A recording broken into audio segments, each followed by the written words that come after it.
সম্প্রতি সামাজিক যোগাযোগ মাধ্যমে পর্তুগিজ তারকা ক্রিস্টিয়ানো রোনালদোকে ঘিরে দেশটির ফুটবলে নতুন করে বিতর্ক তৈরি হয়েছে। শুরুটা হয়েছে পর্তুগাল ফুটবলার জোয়াও নেভেসের মন্তব্যকে ঘিরে। নেভেস বলেছিলেন, রোনালদো অতীতে দেশের জন্য ও ফুটবলের জন্য কি করেছে আমরা তা জানি, কিন্তু এই মুহূর্তে সে অন্যদের থেকে আলাদা নয়। সে সাহায্য করতে আসা আরেকজন খেলোয়াড় মাত্র।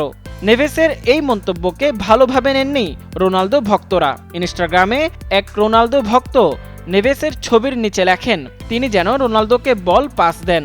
এর উত্তরে নেভেসের প্রেমিকা মাদালেনা আরাগাও লেখেন, রোনালদোকে অবসরে যেতে বলা উচিত, কারণ তিনি অত্যন্ত স্বার্থপর। এদিকে DR কঙ্গোর বিপক্ষে ম্যাচেও রোনালদোর পারফরমেন্স নিয়ে চলছে সমালোচনা। ওই ম্যাচে তিনি কয়েকটি সহজ সুযোগ মিস করেন এবং ম্যাচটি ড্র হয়।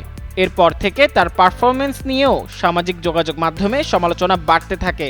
এই সমালোচনার জবাবে রোনালদোর বোন ইনস্টাগ্রামে একটি পোস্টে লিখেন, দলটি ম্যাচে প্রয়োজনীয় লড়াই ও কৌশল দেখাতে পারেনি এবং মাঠের নিয়ন্ত্রণও ঠিকভাবে হয়নি।